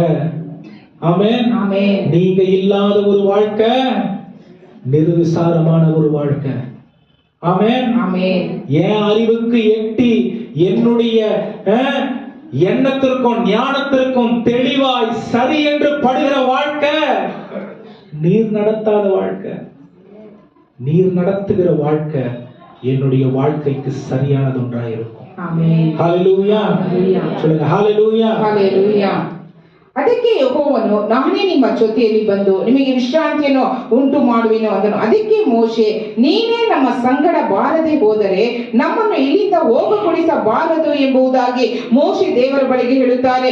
ನೀನು ನಮ್ಮನ್ನು ನಡೆಸದಿದ್ದರೆ ನನಗೆ ಈ ಲೋಕದಲ್ಲಿ ಯಾವ ಕಾರ್ಯವೂ ಇಲ್ಲ ಎಂಬುದಾಗಿ ತನ್ನ ಹೃದಯವನ್ನು ಬಿಚ್ಚಿ ಮಾತನಾಡುವುದನ್ನು ನಾವು ಕಾಣುತ್ತೇವೆ. புதிய வருஷத்துல எத்தனை பேருக்கு இந்த ஒரு ஆர்வம் தாகம் இருக்க போகுது ஆண்டவர் மேல? ಹೊಸ ವರ್ಷದಲ್ಲಿ ಎಷ್ಟು ಜನರಿಗೆ ಇಂಥ ಒಂದು ದಾಹ, ಆತ್ಮದ ಭಾರ ಇರುತ್ತದೆ? ஆண்டவர் வாக்கு பண்ணிட்டாரு, ದೇವರು ವಾಗ್ದಾನ ಮಾಡಿದರು. இன்னைக்கு வாக்கு பண்ணல, ஏறக்குறைய ஒரு 5000 6000 வருஷத்துக்கு முன்னாடியே வாக்கு பண்ணிட்டாரு. அவர் வார்த்தையில இருந்து அவர் மாறவே மாட்டார். ஆமென். ஆமென். அவர் வார்த்தையில இருந்து அவர் மாற மாட்டார். காலத்திற்கும் அவருடைய வார்த்தை நிற்கும். ஆமென். ஆமென். ஆமென். அவர் வழி நடத்துறன்னு சொன்னா வழி நடத்திடுவாரு. அவர் இளைப்பாறுதல் தரன்னு சொன்னா இளைப்பாறுதல் தருவாரு. அவர் பிரசன்னத்தை அனுப்பி நம்மளை விடுவிப்பேன்னு சொன்னா விடுவிச்சிருவாரு. ஆமென். கேள்வி என்னன்னா, நம்ம அவருடைய நடத்துதலுக்கு எந்த அளவுக்கு பூரணமா அர்ப்பணித்தோங்கிறது தான் கேள்வி. நிறைய பேருக்கு இந்த உணர்வு இருக்கிறது இல்ல. 6 ವರ್ಷಗಳ ಹಿಂದೆ, 6000 ವರ್ಷಗಳ ಹಿಂದೆಯೇ ದೇವರು ವಾಗ್ದಾನ ಮಾಡಿದ್ದು ಈ ದಿನ ಮಾಡಿದಂತ ವಾಕ್ಯವಲ್ಲ. ಯಾವಾಗ ಆತನು ತನ್ನ ಬಾಯಿಂದ ವಾಗ್ದಾನ ಮಾಡಿದರೋ, ಆಗ ನಾನು ನಿನ್ನ ಜೊತೆಯಲ್ಲಿ ಇರುತ್ತೇನೆಂದ್ರೆ ಇರುತ್ತಾರೆ, ನಿನಗೆ ವಿಶ್ರಾಂತಿ ಕೊಡುತ್ತೇನೆಂದ್ರೆ ಕೊಡುತ್ತಾರೆ. ಅದು ಈಗ ಮಾಡಿದಂತ ವಾಗ್ದಾನವಲ್ಲ, ಆ ದಿನದಲ್ಲಿ ಮಾಡಿದ ವಾಗ್ದಾನ. ஹalleluya. ஹalleluya. சொல்லுங்க ஹalleluya. ஹalleluya. நிறைய பாருங்க, இந்த வாழ்க்கை வந்து ரொம்ப அழகான ஒரு வாழ்க்கை. எத்தனை பேர் இந்த வாழ்க்கையை கஷ்டமாவே பாக்குறீங்க? நிறைய பேருக்கு இந்த வாழ்க்கையே கஷ்டம் இல்ல, டெய்லி கஷ்டம், டெய்லி போராட்டம். நான் போராடி அப்படின்னு ஒரு வைப்ரேஷனோட சொல்றது, அதுல பயங்கர ஐயோ. நம்ம பண்ற ஜபம் கண்ணை மூடின்னு கேட்டா சோத்ராண்டவர் எப்படி இருக்கு தெரியுமா? ஆண்டவர் நமக்கு அதிகாரத்தை கொடுத்திருக்காரு, என்னோடு நீ சஞ்சரிக்கணும் அப்படின்னு சொல்லியிருக்காரு. ஆமென். நான் நண்பனோட பேசுற போல முகமுகமா பேசுவேன்னு சொல்லியிருக்காரு. ஆனா நம்ம பண்ற ஜபக்கு கண்ணை மூடின்னு கேட்டா, அந்த வார்த்தை நான் சொல்லக்கூடாது, ಕಣ್ಣು ಮುಡಿದು ಕೇಟ ಸ್ತೋತ್ರ. ದೇವರು ಹೇಳಿದ್ದಾರೆ, ನೀವು ನನ್ನೊಂದಿಗೆ ಸಂಚರಿಸುವವರಾಗಿದ್ದೀರಾ. ಒಬ್ಬ ಸ್ನೇಹಿತನ ಬಳಿಗೆ ಮಾತನಾಡುವ ಪ್ರಕಾರ ನಾನು ನಿಮ್ಮೊಟ್ಟಿಗೆ ಮಾತನಾಡುತ್ತೇನೆ ಎಂಬುದಾದರೆ ಅನೇಕ ಸರಿ ನಾವು ಪ್ರಾರ್ಥನೆ ಮಾಡುವಾಗ ಆ ಮಾತುಗಳನ್ನು ಕೇಳುವುದಾದರೆ ಕಷ್ಟಕರವಾಗಿರುತ್ತದೆ. ಆಮೆನ್. ಆಮೆನ್. ஆண்டவர் வந்து ஜெபத்தை எதுக்கு ஏற்படுத்தியிருக்காருன்னா அவரோடு சம்பாஷிக்கிறதற்கு. ஆமென். ஆமென். ஆமென். ஒரு ஆபீஸ்ல ஒரு டீம் மீட்டிங் நடக்குது.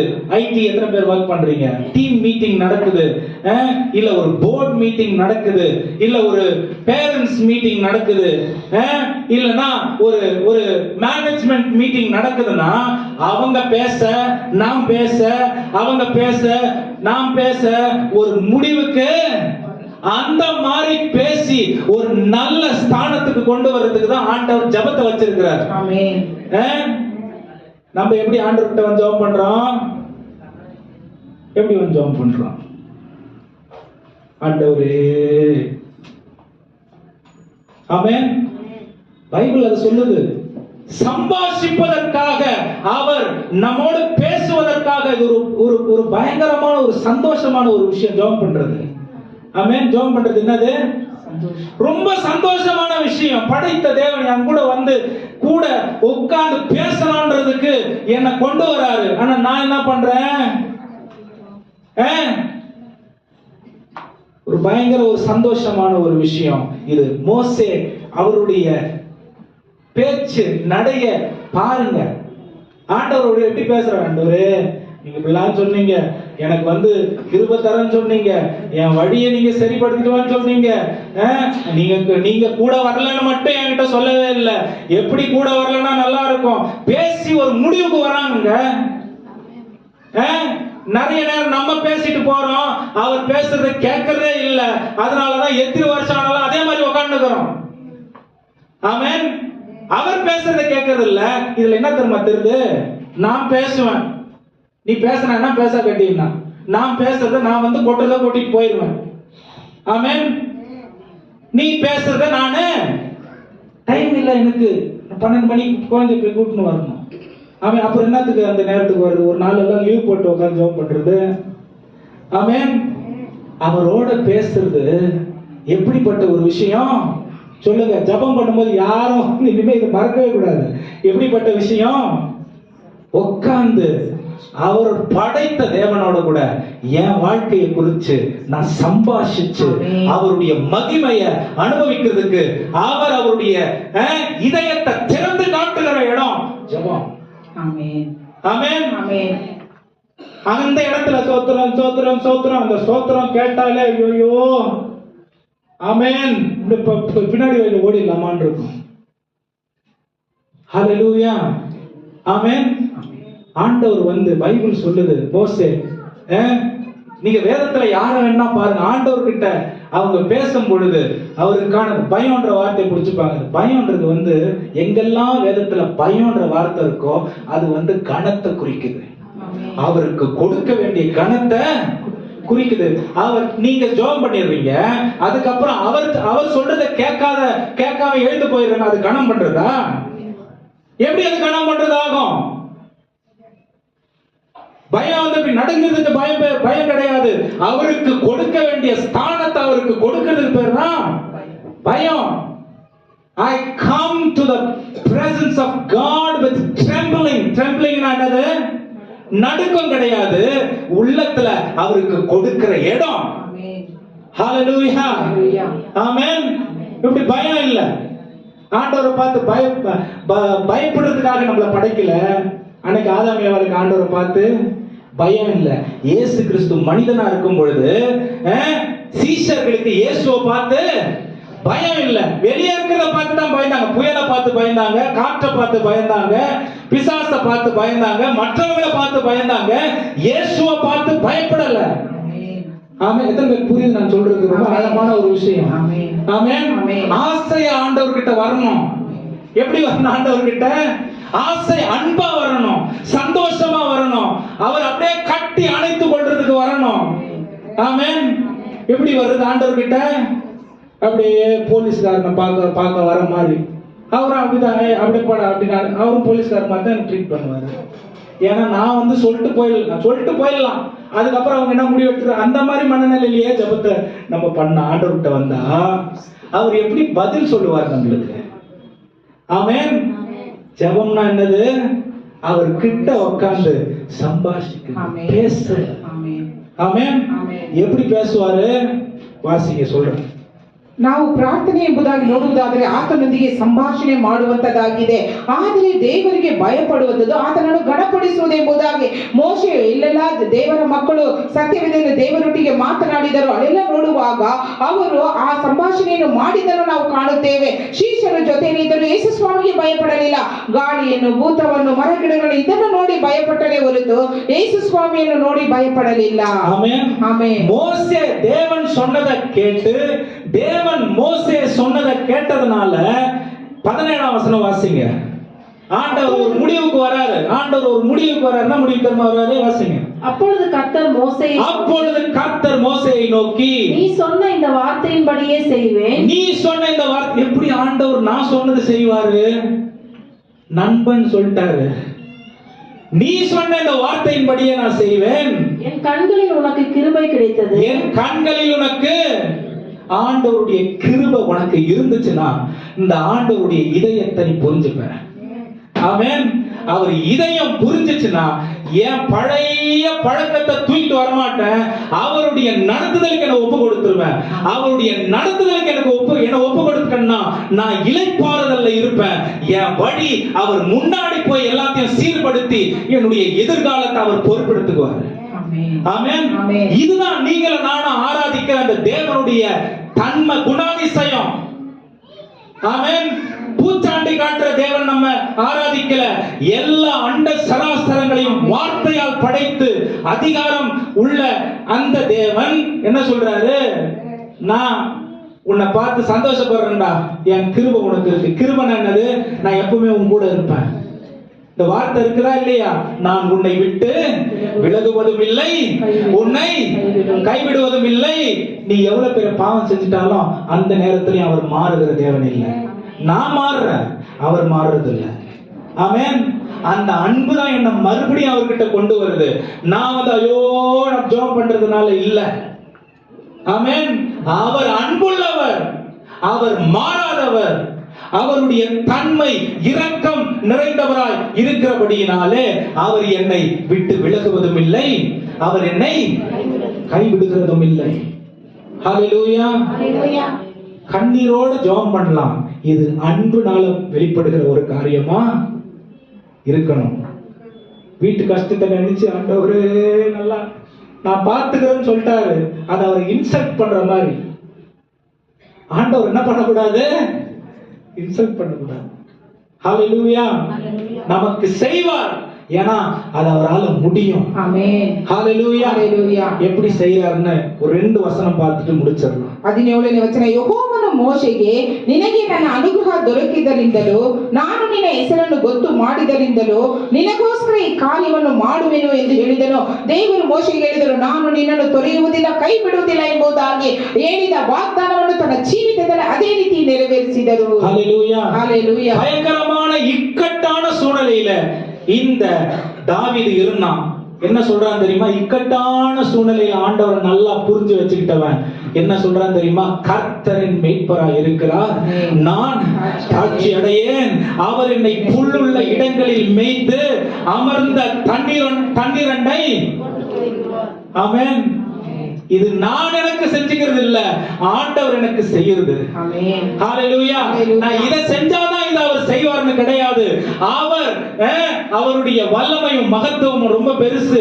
அவர் செய்யறத பார்த்து நான் செய்யற தப்பெல்லாம் விட்டுருவேன். ஆமென். அவர் எனக்கு செய்யற அந்த உபகாரங்களையும் நன்மைகளையும் பார்த்து இந்த உலகத்தில் உள்ள கீழான காரியங்கள் என்னோட ஒட்டி இருக்கிறதுக்கு நான் அங்க போக மாட்டேன். ஆமென். ஏன்னா அவருடைய அன்பு உலகத்தில் உள்ள எல்லாவற்றை விட பெரிதானது. ದಾವೀದನು ಇಕ್ಕಟ್ಟಿನಲ್ಲಿ ಇರುವಾಗ ಹೇಳಿದನು, ಯೆಹೋವನೇ ನನಗೆ ಕುರುಬನು, ಕೊರತೆ ಪಡೆದ ಆತನ ಹಸಿರು ಗಾವಲಲ್ಲಿ ನನ್ನನ್ನು ತೆಗೆಸುವನು, ವಿಶ್ರಾಂತಿಕರವಾದ ನೀರುಗಳ ಬಳಿಗೆ ಬರಮಾಡುತ್ತಾನೆ ಎಂಬುದಾಗಿ. ஆமென். ஆமென். முதலாவது நான் சொன்ன ஆண்டவர் எப்படி நம்மள ஆசீர்வதிக்கிறார், எப்படி நடத்துறாருன்னா அவருடைய கிருபையினாலே நமக்கு வாக்குத்தத்தத்தை கொடுத்து அதை அவர் நிறைவேற்றுகிற தேவனா இருக்கிறார். இரண்டாவது நான் சொன்ன அவர் நமக்கு இளைப்பாறுதல் தருகிற தேவனா இருக்கிறாரு. மூன்றாவது அவர் நம்ம எப்படி வழி நடத்துறாரு, புது வருஷத்துக்கு எப்படி வழி நடத்துவார்னா அப்போஸ்தலர் நடவடிக்கைகள் 20:32 வசனம் வாசிங்க. அப்போஸ்தலர் நடவடிக்கைகள் 20:32. ಅಪೊಸ್ತಲರ ಕೃತ್ಯಗಳ ಪುಸ್ತಕ 20ನೇ ಅಧ್ಯಾಯ 32ನೇ ವಚನ. இப்பொழுதும் சகோதரரே, நீங்கள் பக்தி விருத்தி அடையவும், கவனிங்க, நீங்கள் பக்தி விருத்தி அடையவும், பரிசுத்தமாக்கப்பட்ட அனைவருக்குள்ளும் உங்களுக்கு சுதந்திரத்தை கொடுக்கவும், உங்களுக்கு சுதந்திரத்தை கொடுக்கவும் வல்லவராய் இருக்கிற தேவனுக்கும் அவருடைய கிருபையுள்ள வசனத்துக்கும் உங்களை ஒப்புக் கொடுக்கிறேன். அவருடைய கிருபையுள்ள வசனத்துக்கும் உங்களை ஒப்புக் கொடுக்கிறேன். எப்படி நம்மளை வழி நடத்துவாரு சொல்லுங்க, எப்படி வழி நடத்துவாரு? அவருடைய வார்த்தையால நம்மளை வழி நடத்துவார். ஆமென். ஆமென். ஆமென். எப்படி நம்மளை வழி நடத்துவாரு? அன்னைக்கும் அவருடைய வாக்கு தத்தத்தை கொடுத்து, அந்த வாக்கு தத்தத்தை இதே 33 அதிகாரம் 1 வசனத்துல இருந்து வாசிச்சீங்கன்னா, உங்களுடைய முற்பிதாக்களுக்கு வாக்கு பண்ணின அந்த தேசத்தை உங்களை கொண்டு போய் சேர்க்கவும் அப்படின்னு ஆரம்பிக்கும். ஆமென். அவருடைய வாக்கு தத்தத்தை அவர் நிறைவேற்றுவது அவர் தீர்மானித்த ஒரு காரியம். நான் கேட்டாலும் கேட்கலனாலும், ஆசைப்பட்டாலும் ஆசைப்படலனாலும் அவர் நிறைவேற்றி தீர்வார். ஹalleluya. ஏன்னா அவர் தேவன். எவ்வளவு பெரிய தடை வந்தாலும் அது நம்முடைய வாழ்க்கையில நடக்காம போகாது.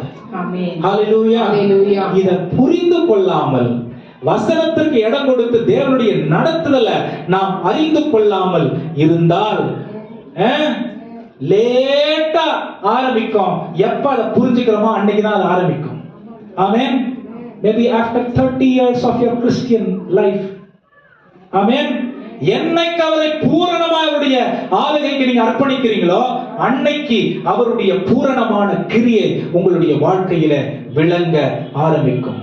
ஆமென். 30 வருஷம் நான் ஆண்டவருக்காக வாழ்ந்த நினைச்சுக்கலாம்.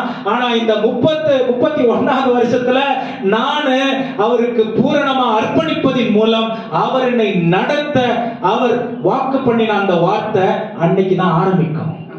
ஹalleluya. ஹalleluya. ஹalleluya. அப்ப என்னுடைய பலத்தினால நான் முயற்சி பண்றது ஒண்ணும் நடக்காது.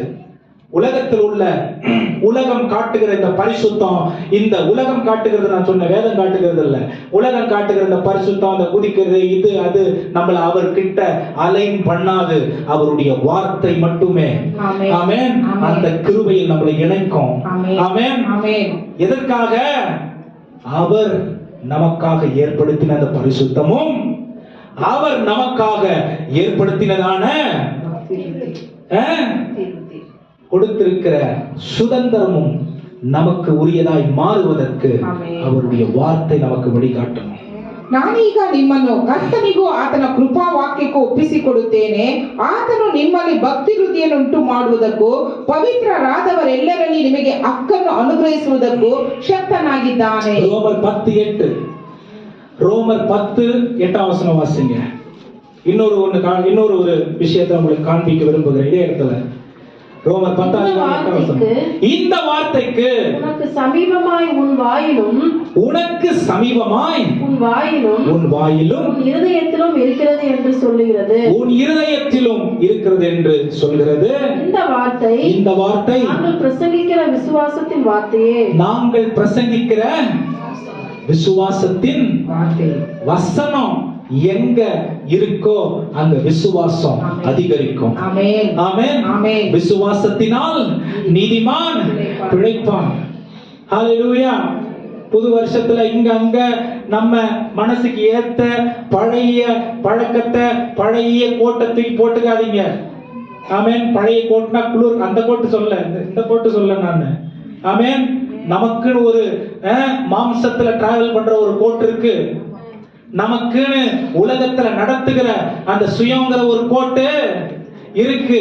நமக்குன்னு ஒரு ஞானங்கிற கோட்டு இருக்கு.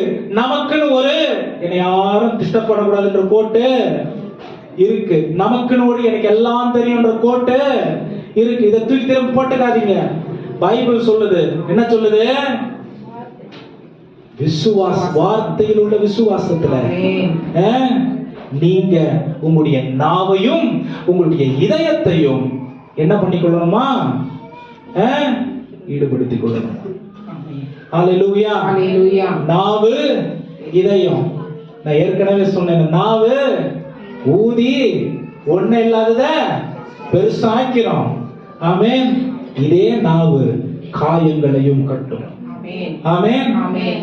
இருளானவைகளை ஒளியாக மாற்றும். இதே நாவு எதிர்காலத்துக்கான என்ன சொல்றது, ஒரு ஒரு உற்சாகப்படுத்துதலான வார்த்தையையும் கொடுக்கும்.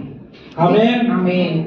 ದೇವರ ವಾಕ್ಯವು ನಿನ್ನ ಸಮೀಪದಲ್ಲಿಯೇ ಇದೆ, ಅದು ನಿನ್ನ ಬಾಯಲ್ಲಿಯೂ ನಿನ್ನ ಹೃದಯದಲ್ಲಿಯೂ ಇದೆ ಅನ್ನುತ್ತದೆ.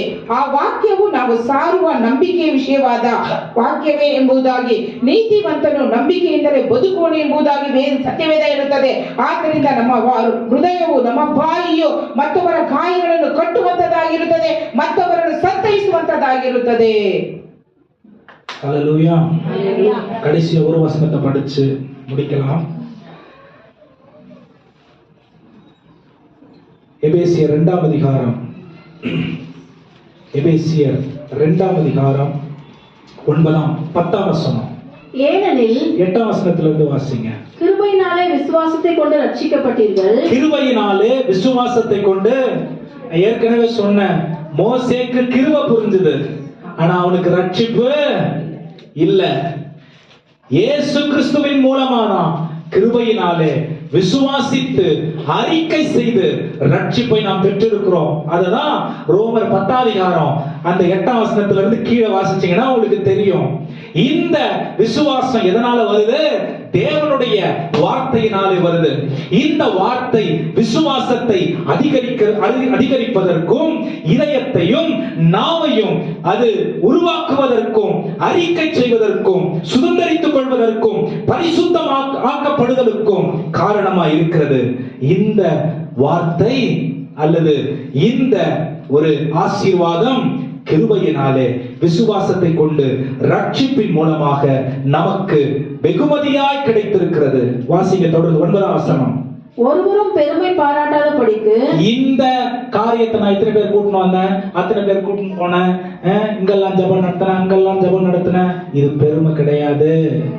கிருபையினாலே, ஆமென், தேவன் எனக்கு கொடுத்த பாக்கியம்.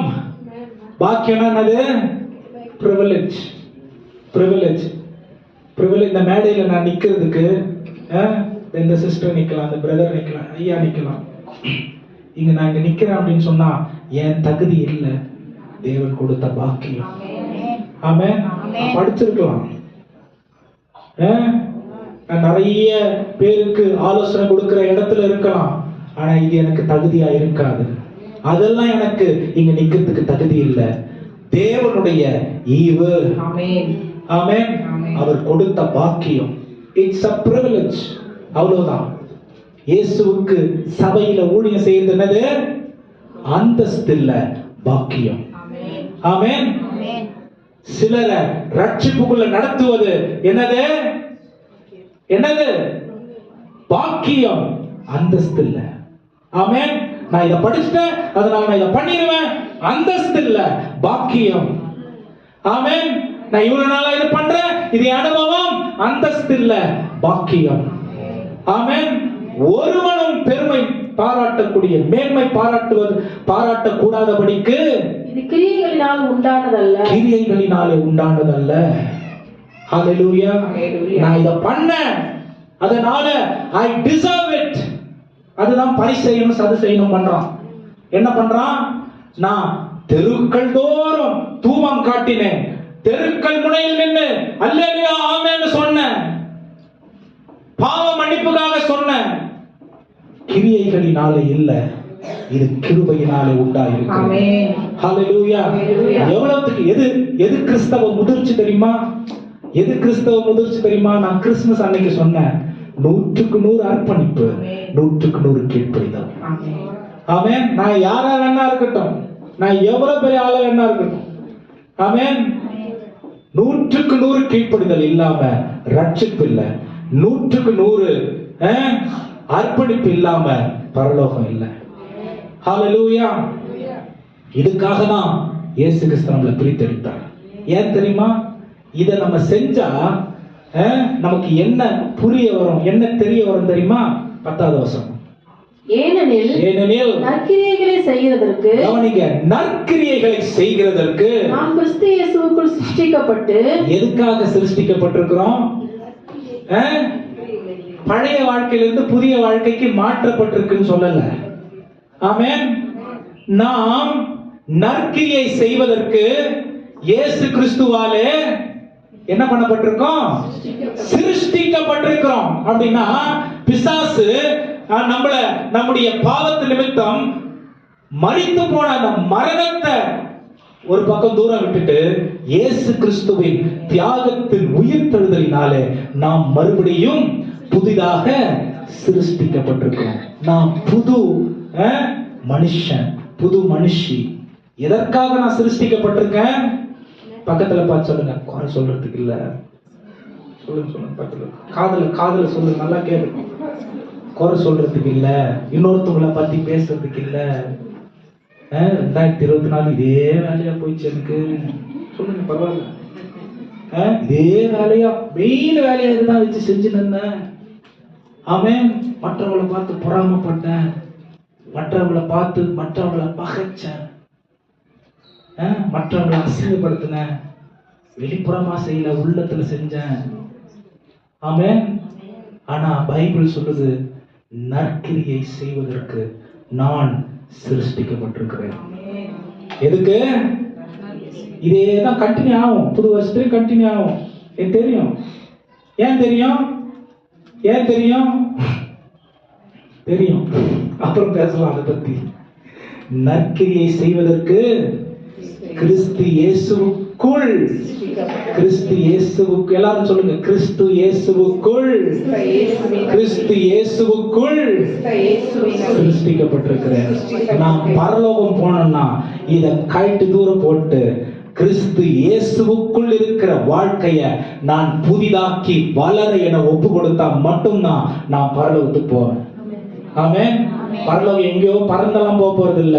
இயேசு வருவார், உங்களுக்கு முன்னாடி, எனக்கு முன்னாடி நிப்பாரு, நியாயாதிபதியா நிப்பாரு. அவர் கிட்ட நான் ஓடி போறதுக்கு எனக்கு அவருக்குள்ள இருக்கிற சிருஷ்டி வேணும். ஆமென். அதுதான் லைசன்ஸ். நான் என்ன பண்ண ஏது பண்ண இல்ல, அவருக்குள்ள நான் என்னவா இருந்தாங்கிறது தான் எனக்கு அவர் கிட்ட போறதுக்கு லைசன்ஸ். தைரியம், ஆமென், சந்தோஷம், எதிர்பார்ப்பு, ஆவல் அதுலதான் கிடைக்கும். ஹல்லேலூயா. நான் யார் கூட க்ளோஸா இருந்தேன், நான் என்னெல்லாம் பண்ணேன், நான் எப்படி எல்லாம் இருந்தேன், என்னால எத்தனை பேர் ஆசீர்வதிக்கப்பட்டாங்க, ஒன்னது வேற உதவாது. கிறிஸ்துவுக்குள் இருந்தால் அவன் புது சிருஷ்டியா இருக்கிறான். பழையவைகள் ஒழிந்து போனா மட்டும்தான் புது வானமும் பூமியும் எனக்கு சொந்தமாகும். புது கிறிஸ்துவின் வருகைக்கு நான் சுதந்திரவாளியா மாறுவேன். ஹல்லேலூயா. எல்லாம் ஒண்ணா நடக்கிறது இல்லை. ஆமென். இது பெரிய சத்தியம். இது எத்தனை பேருக்கு எந்த அளவுக்கு உள்ளதாக இருக்கீங்கன்னு தெரியல. கிறிஸ்து இயேசுவுக்குள் நற்கிரியை செய்வதற்காகவே. அப்ப இங்க இருக்கிற இந்த கூட்டத்துல ஒருத்தரால கெட்ட செயல் வந்துச்சுன்னா கிறிஸ்து இயேசுக்குள்ள அந்த அம்மா அந்த ஆள் இல்ல. ஆமென். கிளீனா கண்டுபிடிச்சிடலாம். கிறிஸ்து இயேசுக்குள்ள அவங்க இல்ல. ஏன்னா கிறிஸ்து இயேசுவுக்குள்ள நான் இருந்தேன்னா எனக்குள்ள நற்கிரியை மட்டும்தான் வெளியே வரும். ஹல்லேலூயா. நல்ல சத்தமா சொல்லுங்க, இதை நான் ஏத்துக்கிறேயா அப்படின்னு சொல்றது ஒரு நல்ல சத்தமா அல்லேலூயா சொல்லுங்க. என் சொந்த வார்த்தையை சொல்ல. எபேசியர் 2:10 வாசிங்க. உங்க கண் முன்னாடி உங்களுடைய இதயத்தை, வாழ்க்கைய கண்ணாடி போல காட்டுற வசனம் உங்ககிட்ட பேசுது. ஆமென். ஆமென். வாசிங்க இன்னொரு முறை. அது ஏனெனில் நற்கிரியைகளை செய்கிறதற்கு நாம் கிறிஸ்து இயேசுவுக்குள் சிருஷ்டிக்கப்பட்டு தேவனுடைய செய்கையாய் இருக்கிறோம். கவனிங்க, தேவனுடைய செய்கை, தேவனுடைய கிரியை, தேவனுடைய வேலை ஒருத்தனுடைய வாழ்க்கையை அழிக்குமா? சொல்லுங்க.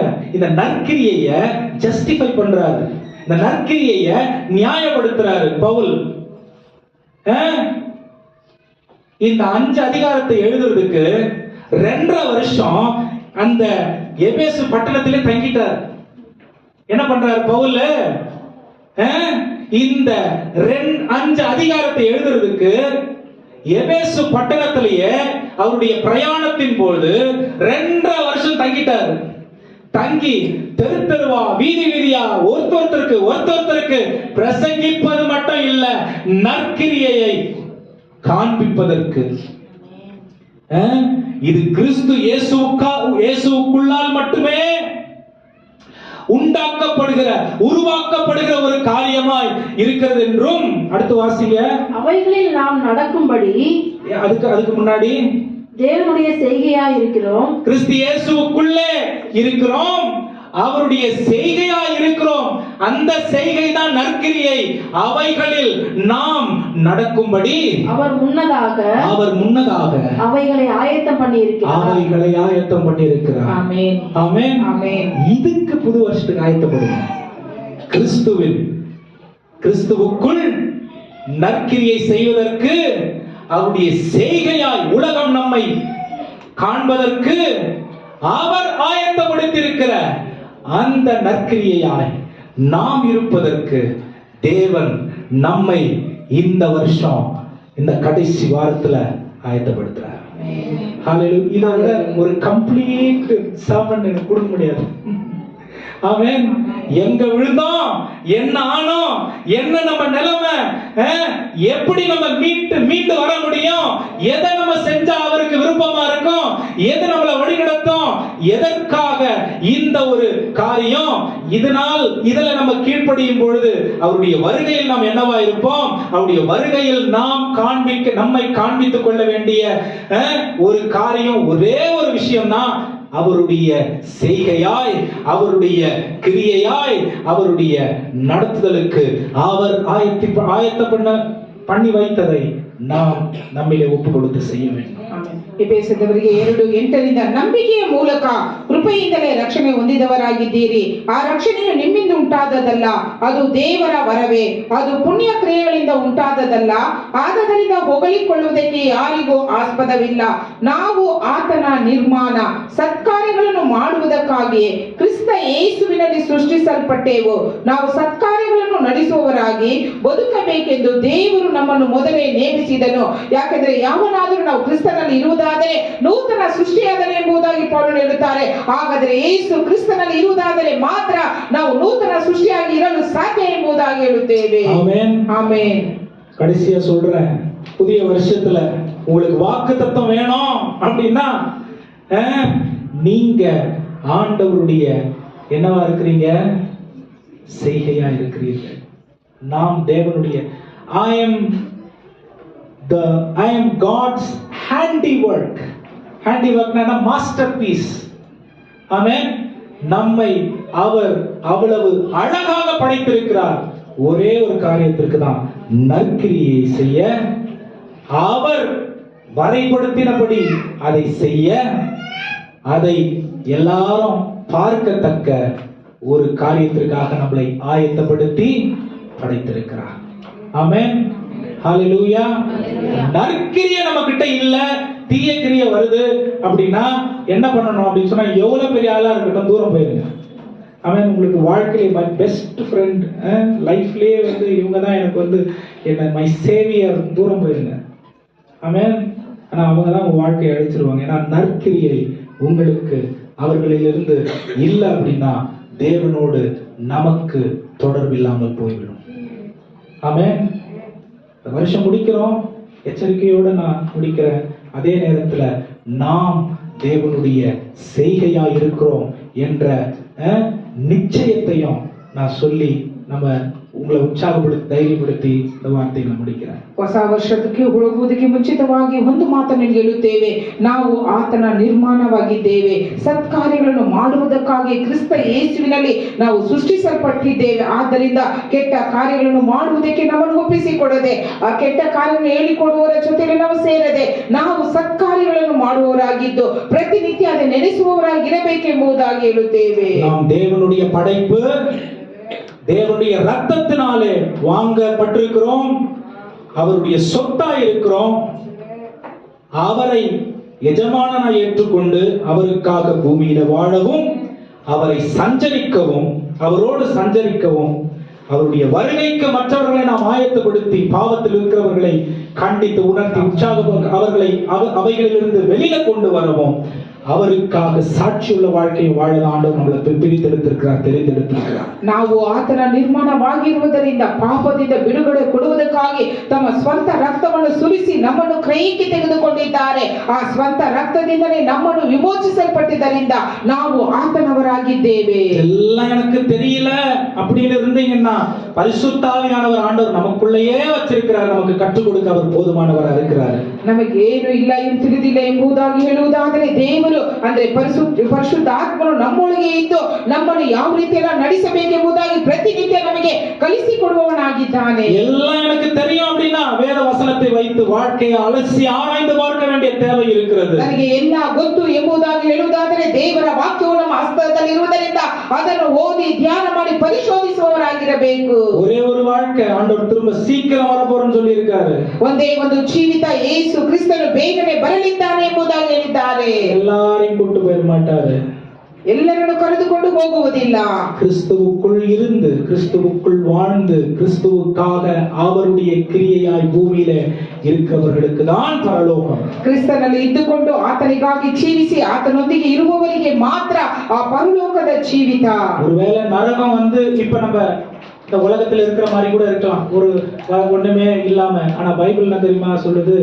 கிறிஸ்து இல்லாத வாழ்க்கை நெருப்புல எரிஞ்சிட்டே போயிடலாம். அதை விட ஒரு மோசமான ஒரு வாழ்க்கை இந்த பூமியில இருக்காது. கிறிஸ்து இல்லாத வாழ்க்கை தான் நரகம். நிறைய பேர் நரகம் அப்படியே எரிஞ்சுக்கிட்டு ஐயோ அம்மம்மான்னு நினைக்கிறோம். கிறிஸ்து இல்லாத வாழ்க்கை தான் நரகம். ஆமென், ஆமென். கிறிஸ்து இல்லாத வாழ்க்கைய நம்ம வாழறதுக்கு நம்ம நெருப்புல எரிஞ்சுக்கிட்டே கூட போயிடலாம். ஆமென். சரீரத்துக்கு தான் அது பாதிப்பு. ஆனா கிறிஸ்து இல்லாத வாழ்க்கையே இல்லை. ஆமென். அப்ப நமக்கு by default or by choice இயேசு தேவை. இந்த உலகத்தை அவர் இல்லாம நம்ம ஜெயிக்கவே முடியாது. ಯೇಸು ಕ್ರಿಸ್ತನು ಇಲ್ಲದ ಜೀವಿತವು ಬೆಂಕಿಯಾಗಿರುತ್ತದೆ, ಅದು ಉರಿಯುವಂತದಾಗಿರುತ್ತದೆ. ಆದರೆ ಒಂದೇ ಒಂದು, ಆತನು ನಮ್ಮೊಟ್ಟಿಗೆ ಇರುವುದಾದರೆ ನಾವು ಆ ಬೆಂಕಿಯ ಅನುಭವದಲ್ಲಿ ಹೋಗದೆ ಆತನೊಂದಿಗೆ ಇರುವವರಾಗಿರುತ್ತೇವೆ. ஒரு நிமிஷம் கண்களை மூடி இதை கேட்ட வார்த்தைகள், நீங்க எல்லா வார்த்தையும் உங்களுக்கு ஞாபகம் இருக்குமா தெரியல, ஆனால் வசனத்தை குறித்து வைத்துக் கொண்டவர்கள் புதிய வருடத்திற்குள்ளே நாம் கடந்து போகிறோம். ஆண்டவர் நம்முடைய கேட்ட வார்த்தையை பரிசுத்த ஆவியானவர் நமக்கு ஞாபகப்படுத்துவாராக. நம்முடைய வாழ்க்கையை மறுபடியும் அவரோடு சஞ்சரிக்கிறவர்களாய் நம்மை மாற்றுவாராக. ಎಲ್ಲ ವಾಕ್ಯವನ್ನು ಜ್ಞಾಪಕದಲ್ಲಿ ಇಟ್ಟುಕೊಳ್ಳುವುದಿಲ್ಲ, ಆದರೆ ದೇವರ ವಾಕ್ಯಗಳು ಜ್ಞಾಪಕಪಡಿಸುವುದಕ್ಕಾಗಿ ದೇವರು ನಮಗೆ ಸಹಾಯ ಮಾಡಲಿ. ಆ ಒಂದು ಆತನೊಟ್ಟಿಗೆ ಸಂಚರಿಸುವವರಾಗಿದ್ದು, ಆತನೊಂದಿಗೆ ಸಂಭಾಷಿಸುವವರಾಗಿದ್ದು, ಆತನೊಂದಿಗೆ ನಡೆಯೋಣ.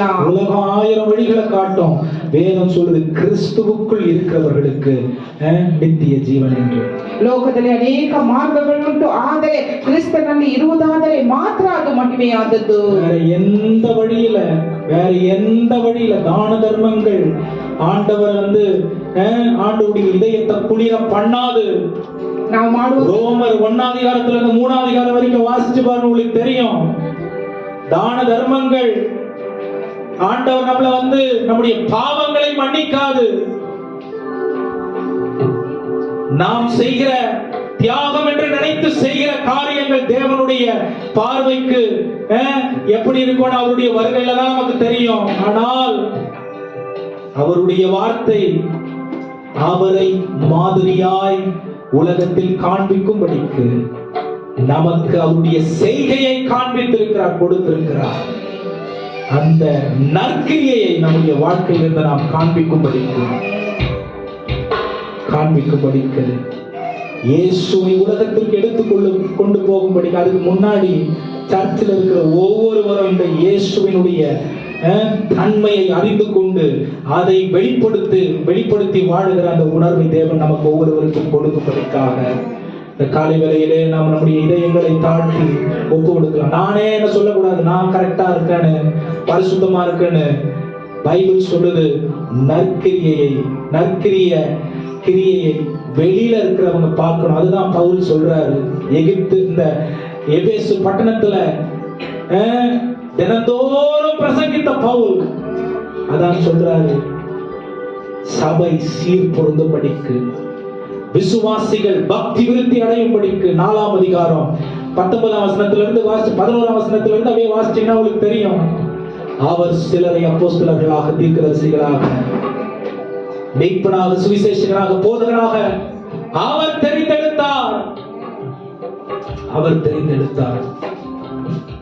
நம்முடைய மனதிற்கு படுகிறது சரியா சரியில்லையான்னு இருக்குது இல்ல, அவர் உடைய தீர்மானத்திற்கு இசைந்து நம்முடைய வாழ்க்கையை ஒப்பு கொடுக்க இந்த காலையில் நம்முடைய இதயங்களை ஆயத்தப்படுத்தலாமா? எல்லாரும் வாய்களை திறந்து தேவனை ஸ்தோத்திரிக்கலாம். ஹல்லேலூயா, ஹல்லேலூயா, ஷந்தனா துரமா திபாலா ரபா ஷேக்கிரே. நாம் எழுந்திருப்போம்.